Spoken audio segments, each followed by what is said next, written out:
So for those of you who are deductionists or aspiring deductionists, I can't impress upon you enough how important memory systems are. With them, we can memorize more information than we would be able to otherwise, which can be used for future deductions, and we can even store the deductions that we make about particular people in our memory systems. There's so many versatile applications of memory systems that it's really an indispensable tool to the deductionist. Now, for those of you who aren't interested in deduction whatsoever and simply want to have a better memory, I can safely say that this is something that will benefit anyone. In social settings, it's important to note that people tend to like you if you show interest in them. This relatively intuitive observation bears practical exploration. Now, if you remember their name and remember things about them that they told you in previous encounters and bring them up in conversation, showing that you have a genuine interest in their set of circumstances, you will find them to quite enjoy your company and look upon you in a favorable light, which might lead to them helping you out in the future.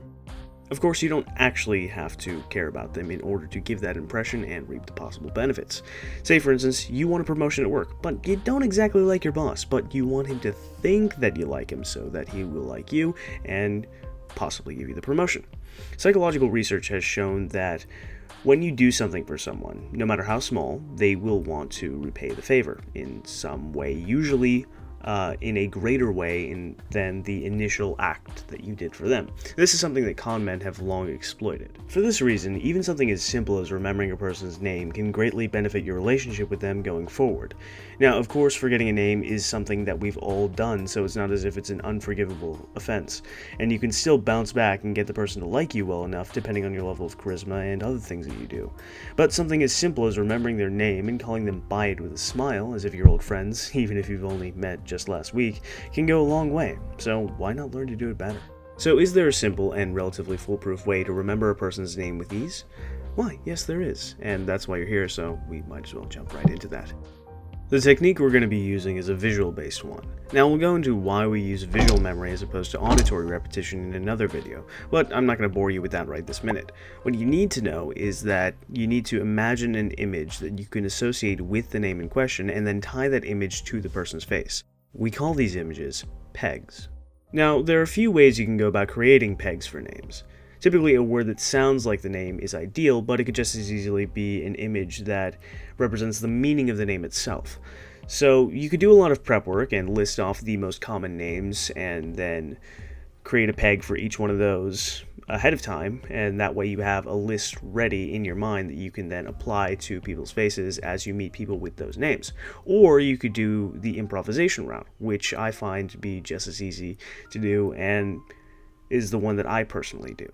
Both approaches have their ups and downs. With prep work, you don't really have to waste time in the moment thinking of a peg you're going to use, but you're going to meet someone eventually with a weird name that you just don't have a predetermined peg for, making improvisation necessary. With improvisation, you can dynamically build a list of pegs as you meet new people. So once you meet a person with one name and make a peg for that, the next person you meet with that name, you'll already have a peg that you can apply to their face. And this also gets you in the habit of improvising like that, making it easier for you when you do meet someone with an uncommon name. Let's take a practical example. My name, Jordan. Now, if you were meeting me for the first time and wanted to remember my name upon me introducing myself, think of any word that sounds like my name. Upon thinking about it, you can't come up with one. Try and break the name down into its syllables and think of multiple words instead. Jordan. The first part of the name sounds like drawer, drawer. Great, okay. The second part of the name, Dan. Well, there are people named Dan, and if you know a Dan, then you can imagine a Dan in the drawer, but I find it best not to mix names like that. It creates too many layers of complexity, and it's likely to confuse you. The second half of my name is pronounced more like it has an I or an E in it than an A, so Jordan, as it were. Din could be short for dinner, den could be like a lion's den. Now, don't be afraid to use some poetic license. You can force the word to rhyme just as long as you can associate it. So now that we have that, look for the most distinguishing feature on my face. People tend to say that my eyes are a pretty color of blue or whatever, but my nose is also pretty big, so you could take your pick. It could just as easily be my hair or my teeth or whatever stands out to you the most. So if we were to go with my nose, I'd imagine like a nose-shaped drawer that when opened, a lion pops its head out. So I think drawer is the lion's den. Drawer, den, Jordan. And that visual encoding stimulates your memory of my name. And after a few encounters of remembering my name like that, you won't even need to remember the peg, you'll just remember that name naturally. I find that just even thinking about how to envision the name helps you to remember the name itself. That being said, this technique has saved me on a number of occasions where I forget a person's name naturally, but then I look at their face and I think of the encoding, and then boom, the name is there. Okay, one more example. For the name Rachel, I think Rach sounds like race, L could be like a shell, so race, shell, Rachel. So I think of a seashell with racing stripes racing in laps around the person's face. You see how the idea works.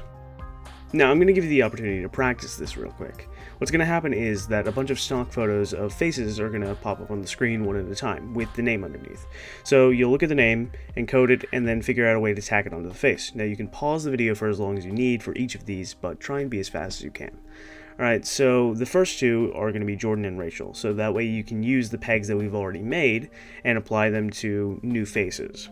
So that way you can get an idea of what it's like to do this technique with the prep work. Then the rest of the names are going to be new, so you'll have to improvise.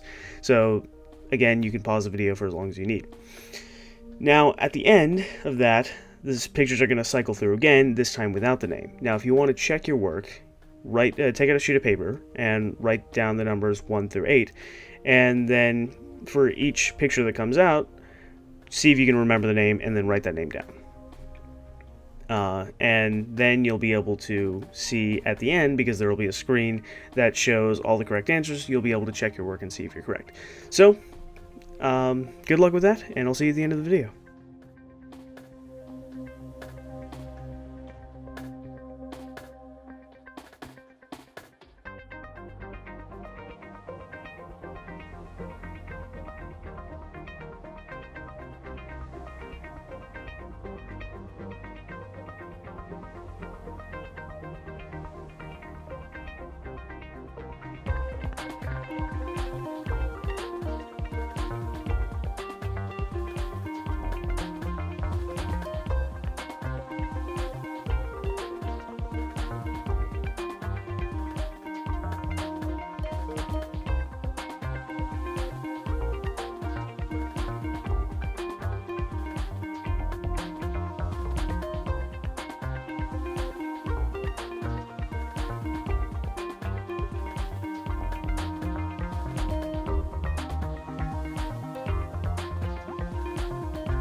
Now, assuming you put the effort in and tried your best, you get a clap and a half and a gold star. But since my approval means nothing to you, probably, and let's be honest, why should it? Hopefully, now that you understand the concept, you can begin to use it in day-to-day life for your benefit. If you have any questions about the technique, leave them in the comments below. Also, if you're new and you liked what you saw, be sure to subscribe. If you'd like to support the channel, please consider donating on Patreon or buying my merch. All ratings and comments are appreciated, and links to helpful resources as well as the gear I use to make these videos are in the description box below. So with that, thanks for watching all you aspiring detectives out there. Arrivederci.